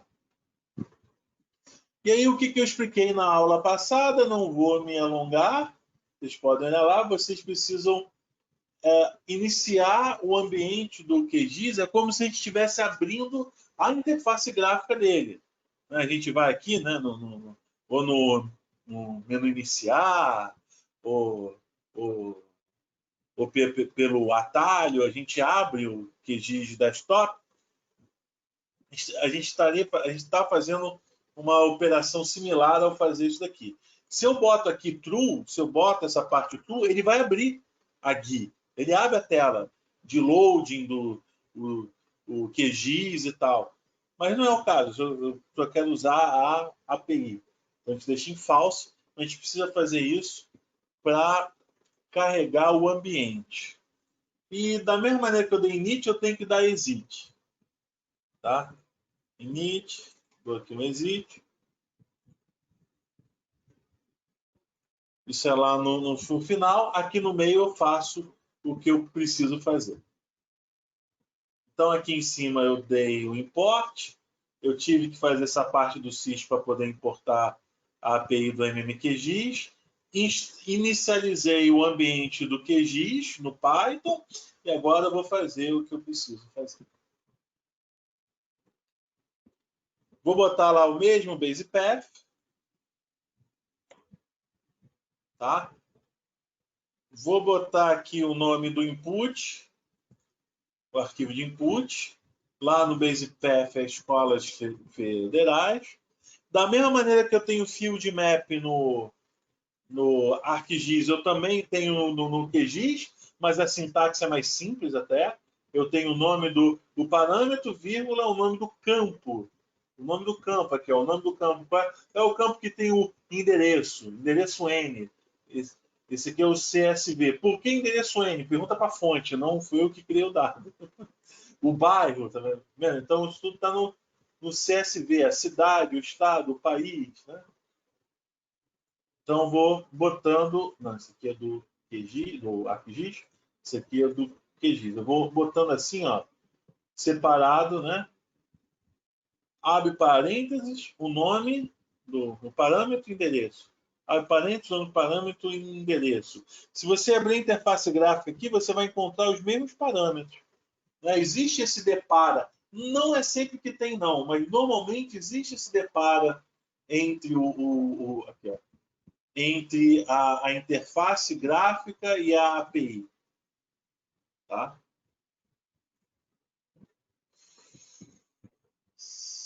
Tá, então aqui o field map também já foi. Eu vou dar o nome do serviço, a documentação diz como é que tem que ser esse nome. Ah, tirando a dúvida, nominating, tá? O nome do output. Eu estava em dúvida se é nomination ou nominata, né? Nomination. O nome do output, tudo salvando no base path, tá? Eu só tô, a pasta está aqui, eu só estou adicionando o nome final. E ele também me dá um segundo output, que são os endereços que ele não encontrou.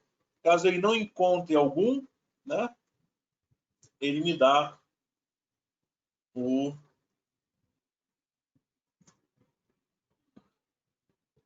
CSV com quem ele não encontrou. Então aqui é só dando um outro print, fazendo geocodificação, e eu vou chamar o comando para geocodificar. A função tem esse nome, como é que eu sei? Olhando na documentação, só para mostrar para vocês, para você não achar que eu estou inventando isso aqui. Ó.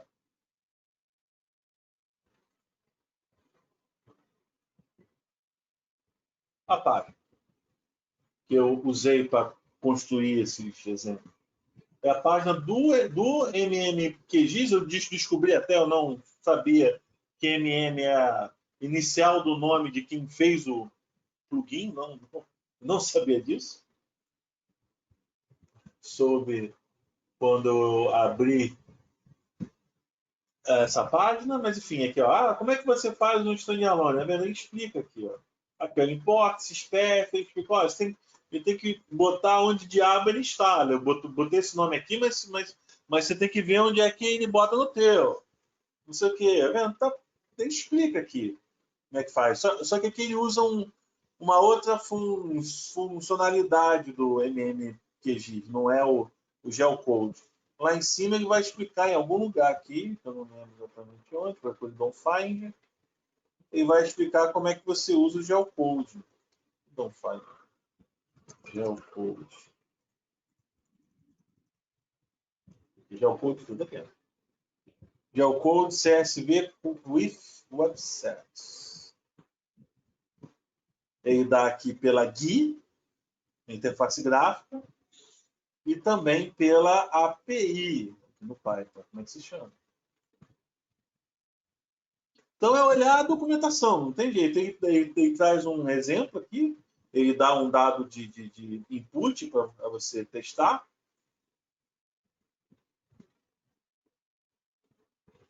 Ele dá um código de exemplo aqui. Como é que se chama?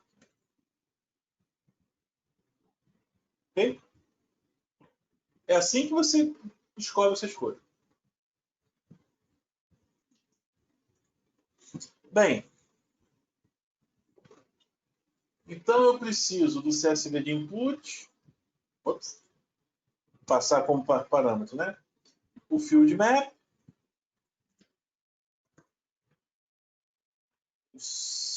a URL do serviço. Você não tem API Key, isso é só para o Google Maps. Então aqui é nome. Esse true para ele pegar o candidato de maior score. Aqui é o arquivo de saída, output geocode. Aqui, ó, esse SHP aqui, ó. Para federar geocodificado aqui diz. E o not found. Bem, apertei Ctrl S para salvar. Tem uma coisa. Parte QGIS feita ao vivo. É feito aqui no meio do web.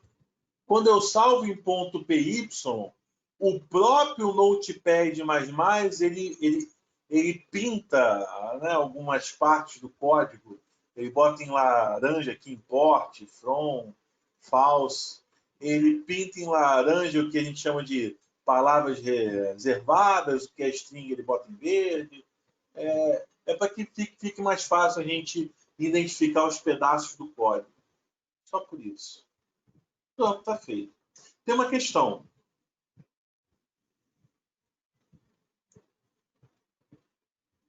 O Nominatim demora 20 minutos para fazer essa geocodificação. 20 minutos. Eu fiz umas 4 vezes, aí eu tentei otimizar até, e demora demais, cara. O ArcGIS Server faz em 10 segundos. O Nominatim faz em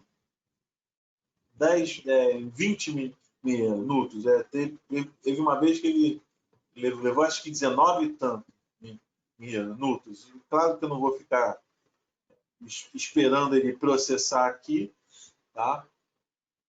Mas, enfim.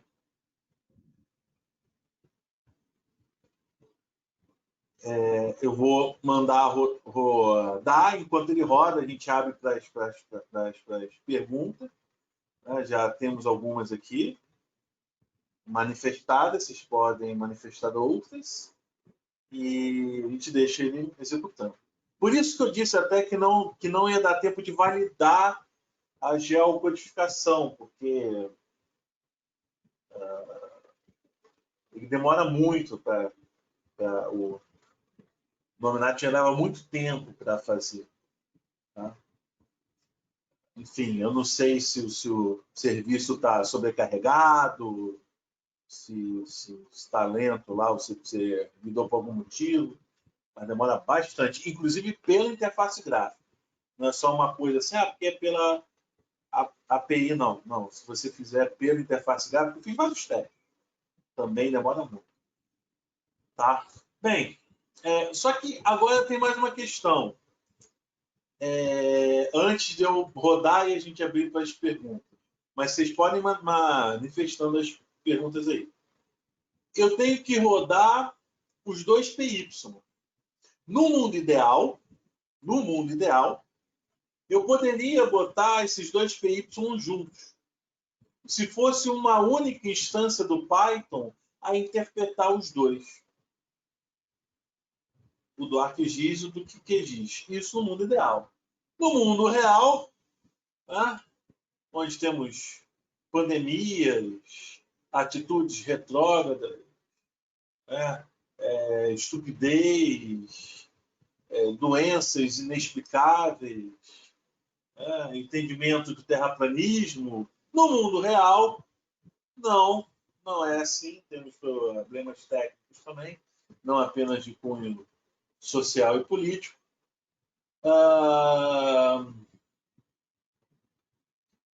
Onde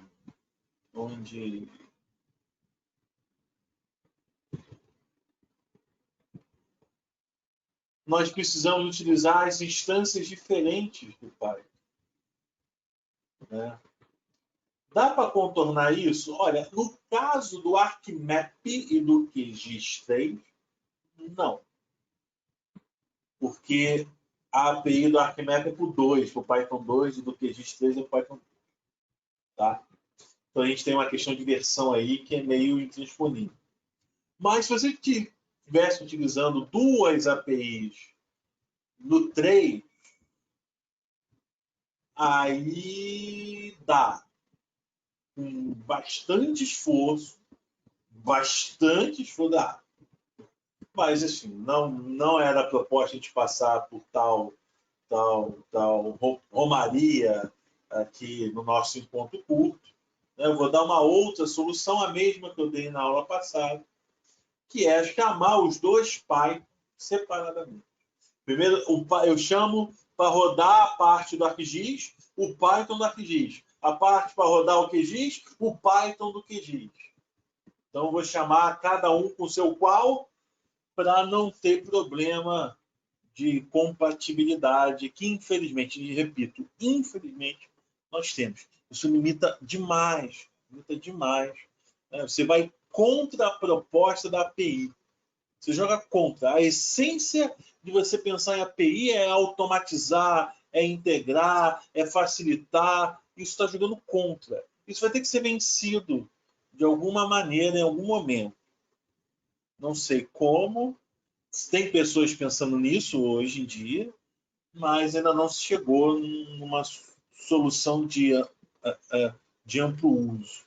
Tá? Então a gente joga com o que tem. Isso não impede da gente integrar. Só bota mais uma camada aí de dificuldade, mais um obstáculo para a gente vencer. Então, a solução para a gente não tenha que fazer isso via uma ferramenta especializada é escrever 2 linhas de comando no arquivo BAT. Eu vou criar aqui novo. Eu vou fazer o seguinte, assim, ó.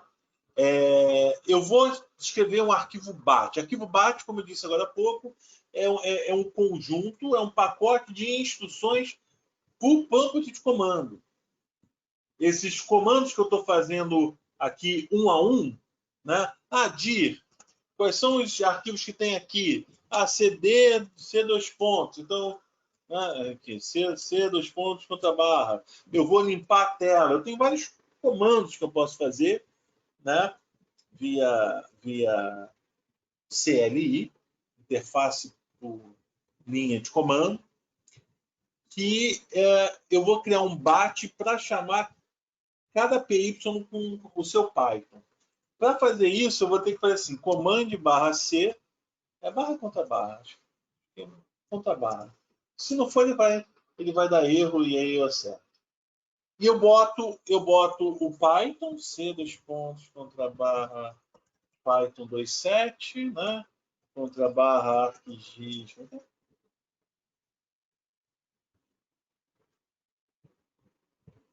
Aqui, né?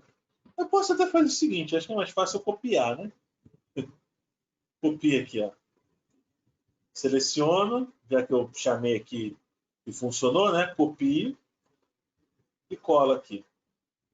Então, esse comando que está numa linha só, eu vou chamar ele pelo terminal.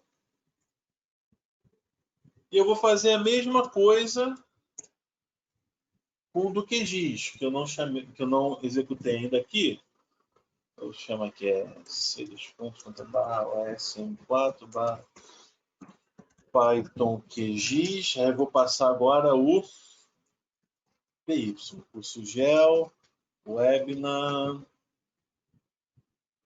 parte 2, ArcGIS, parte QGIS feito ao vivo. Né? Aí também vou pegar esse catatal aqui, botão direito, editar, copiar, e vou colocar aqui. Então eu vou chamar os dois por aqui, porque o que eu vou fazer? Eu estou isolando a chamada. Lembra que a configuração até de no caso específico, do QGIS, interfere na do ArcGIS? Quando eu faço assim, eu separo as chamadas. O que acontece em um não influencia o que acontece no outro. Uma forma até da gente evitar isso. Tá? Eles vão ser chamados em ordem. Também arquivo texto comum, só que eu vou salvar com o ponto .bat. Chama aqui run.bat. O nome é livre. A questão só é ter um ponto .bat. Pronto. Posso executá-lo, inclusive, agora ou por terminal, assim também, eu chamo BAT aqui, tá? Ou com clique duplo.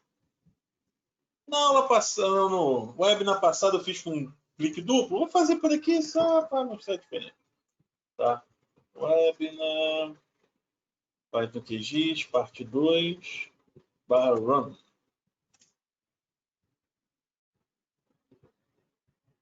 Não é contra barra, não. Deve ser barra comum. Deixa eu ver aqui. Mais fácil ver aqui. É CMD, barra de. Comum. Mudei, salvei. Aqui, ó, salvei já com Ctrl S. Eita, fechei para acidente. Acidente. Abre de novo, tem problema. C2 fontes, contra barra curso gel, contra barra web na blá, blá, blá, blá, plano, barra parte 2, barra run. Tá fazendo. Tá? Pronto, é isso. Ele vai gerar os dois outputs. Só que a parte do QGIS ele vai demorar horrores. Vai demorar uns 20 minutos para fazer. Se der tempo. Enquanto a gente faz as perguntas. Tá? A gente vê. Senão, vocês podem depois fazer o... Vocês podem fazer o teste na própria máquina. O Rodrigo, bem, vamos às perguntas aqui, que o nosso tempo também já está um pouco avançado. Esse tema não é simples, eu acabo sempre levando mais tempo do que eu quero, mas eu também não quero deixar a explicação meia boca. O Rodrigo fez a pergunta assim: a qualidade de geocódigo obtido no Google Earth, no caso do Google Maps, é confiável como o do OSM?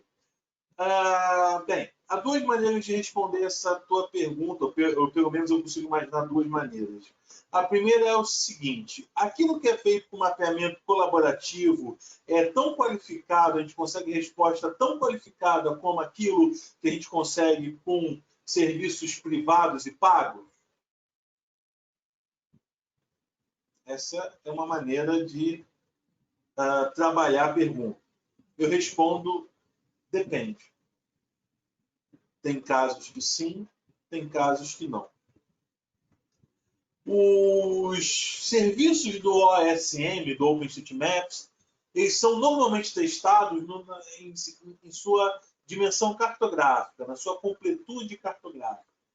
Você vê, por exemplo, base do Google Maps ou de outra fonte versus o do OpenStreetMap, você compara para ver qual é a melhor, qual é a mais completa, qual é a mais atualizada, qual é a mais detalhada. Existe, assim, tem vários trabalhos, principalmente de graduação de final de curso, em geografia, engenharia cartográfica, que trabalham isso.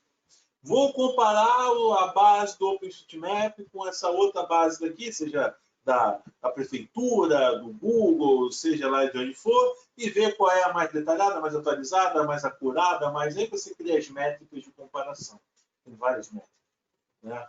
Da geocodificação eu vejo bem menos. Na verdade, eu só me recordo de um trabalho feito na Finlândia. Claro que isso não quer dizer que não tenha outros. Eu me lembro. Eu tive a oportunidade de contato. E assim, depende da métrica. Primeiro que qualidade é um conceito subjetivo e individual. Você fala para mim, mais próximo à coordenada real. Tá, você está definindo uma métrica de qualidade. Ele dá menos missing, ele dá menos não encontrado. Isso é uma outra métrica. Então depende. Na verdade, aí eu vou para a segunda maneira de entender, de trabalhar a pergunta. Existe um geocodificador que, de antemão, a gente possa dizer que ele é sempre melhor do que o outro? Não. E aí que está uma provocação que eu queria fazer hoje. Né? A gente utiliza geocodificadores, muitas vezes, do Google Maps, sem a devida preocupação da qualidade daquilo que está sendo entregue para vocês. Eu não sei vocês, mas eu já passei pelo menos umas 3 vezes. Conheço outras pessoas da área que também passaram.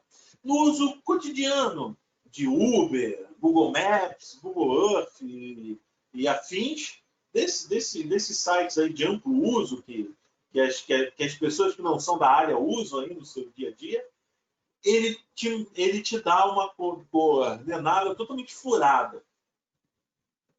Totalmente ruim. Bem errada. Teve uma vez, eu lembro que eu fui numa festa, já tem uns 3 anos isso, e o táxi fez a rota pelo Google Maps, na época. E, nossa, eu vi que foi a rota do o Google Maps mesmo, deu um caminho totalmente errado. Assim, era uma rua grande, num bairro, uma rua assim de muito grande, atravessava o bairro quase todo. E pelo numeral que a gente deu, ele deu ao outro extremo da a rua. O número era 1000 e tanto, ele deu um certo extremo, mas era no outro. Enfim.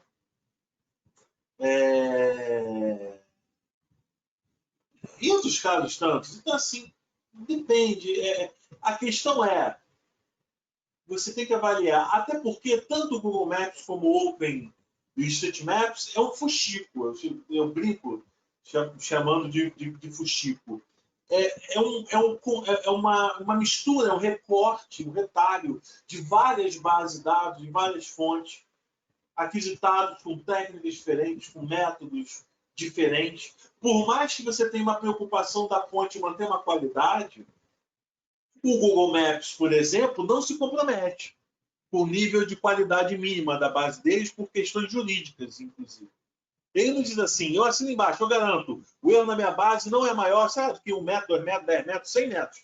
Ele não faz isso, até por questões jurídicas. No fundo, essas bases que a gente vê, elas são feitas em diferentes épocas, com diferentes métodos, é um recorte, é um retalho. Então, se a gente fizer uma avaliação de qualidade, por exemplo, por Rio de Janeiro, isso não quer dizer que eu vou encontrar a mesma resposta em São Paulo, né? ou em Caracas, ou em Paris. Entendeu? Então, é difícil você ser taxativo assim. Na prática, o que você precisa fazer quando você está preocupado com a qualidade do que o geocodificador está te respondendo? Valida, confere, cria métricas de avaliação. É isso que tem que ser feito. Isso é inexorável, não tem como escapar disso. Não tem como ser taxativo. O que acontece? As pessoas confundem. O Google Earth é uma empresa, o Google Earth, o Google Map. O Google Map, o geocodificador, o Google Map, você tem uma grande empresa internacional de sucesso, né, capital privado, no Vale do Silício, que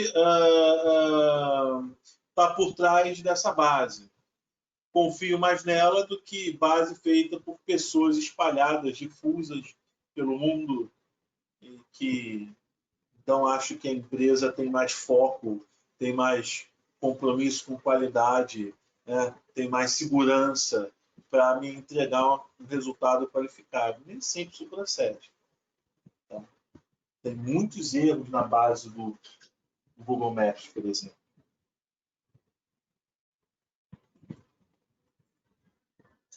O Gabriel perguntou assim, no outro webinar, você escreveu um script para QGIS e outro para ArcMap, como eu fiz agora. E um terceiro, que não foi, que foi um script, mas não foi em Python, foi em BAT. Poderia fazer em Python também, seria possível. Mas o BAT é mais simples. Para rodar os dois em sequência. Não é possível fazer um só. Você fez essa pergunta, Gabriel, no início da apresentação. Eu acabei falando um pouco sobre isso depois, mas só para frisar que, que nesse caso específico do ArcMap e do QGIS 3, não, porque um usa Python 2 e outro 3. Aí isso fica um tanto intransponível. Mas se você trocasse pelo ArcGIS Pro, estivesse utilizando junto com o QGIS uma outra API de um outro software que também utilizasse o Python 3, ou então mais, se você pegasse o QGIS 2, que eu não lembro de qual versão, eu acho que toda a série do QGIS 2 usa Python 2 também. Mas eu não dou certeza dessa informação. Não. Talvez as últimas versões do QGIS 2 já utilizem Python 3. Eu estou na dúvida. Mas isso é uma informação fácil de achar no Google. Mas se você pegar uma versão antiga do QGIS que ainda usa o Python 2, você pode até fazer a integração entre eles. Mas é um trabalho grande. É uma configuração minuciosa que requer que você tenha certos conhecimento de sistema operacional e tal, e que não é bem documentado. Talvez essa seja a pior questão. Você tem que descobrir, investigar, o negócio é muito difícil, sabe? Então, assim, infelizmente, como eu disse, isso joga contra o princípio API em Python e coisa e tal. Infelizmente, mas é o que acontece. Tá?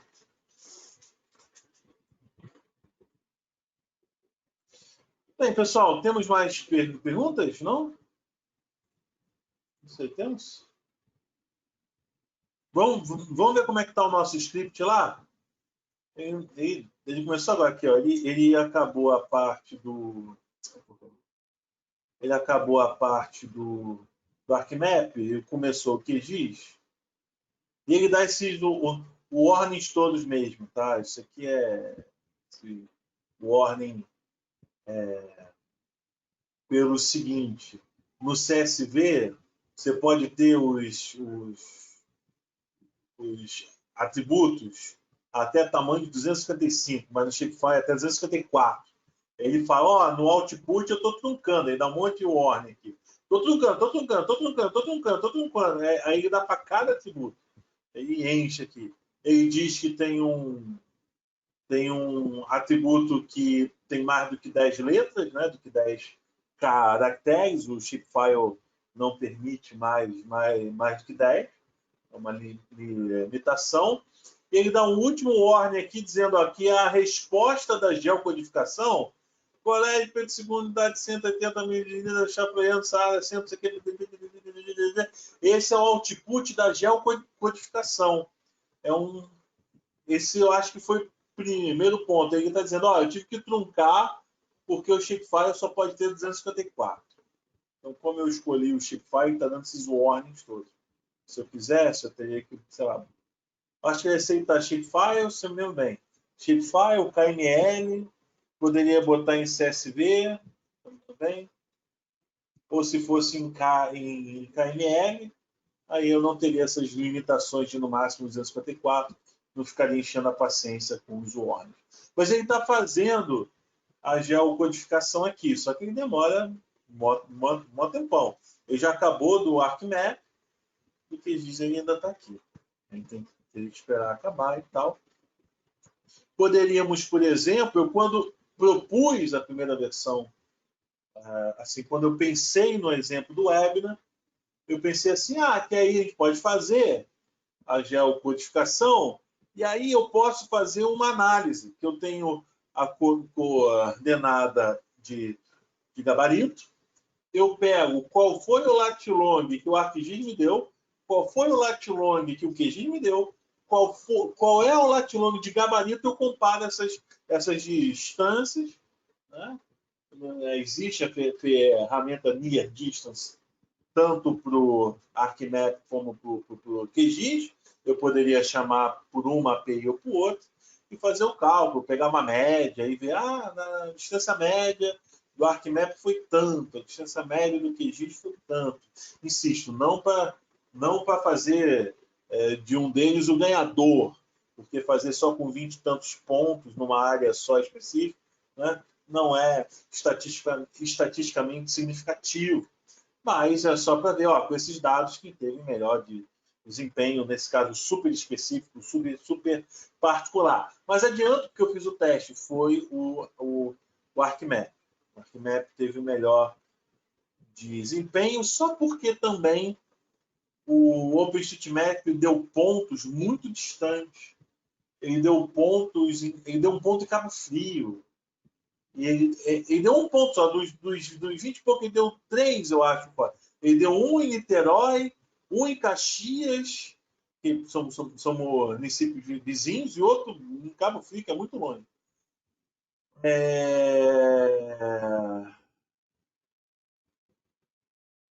Mas isso também pode ser uma questão de formato de endereço. Esse formato aqui é um formato brasileiro, digamos assim, né? Se a gente for por o formato americano, já é outro, né? Então, às vezes, o formato que você introduz o endereço muda o desempenho dos geocodificadores. Depende do geocodificador. Mas é isso. Bem, senhores, aparentemente não temos perguntas adicionais. Já chegamos aí às nossas 2 horas de webinar. Podemos ir encerrando, então. Qualquer pergunta adicional, sinta-se à vontade para entrar em contato. O meu e-mail é esse daqui, ó. sapienza@labgis.ue.br. Algumas pessoas, inclusive do webinar de semana passada, já entraram em contato, já as respondi. Na verdade, eu acho que está faltando só uma pessoa que entrou em contato depois, mas vou respondendo ali. Vai ser um prazer em ajudar no que for possível. Vou mandar o material desse webinar, vou reforçar com o material do webinar da semana passada, e os outros webinars de Python, os cursos que a gente tem de Python e tudo mais, para vocês aí poderem fazer o melhor uso dos recursos que nós disponibilizamos, tá? Obrigado, uma boa noite, um bom resto aí de semana, e a gente vai se falando aí. Prazer, um abraço e até a próxima. Fiquem bem.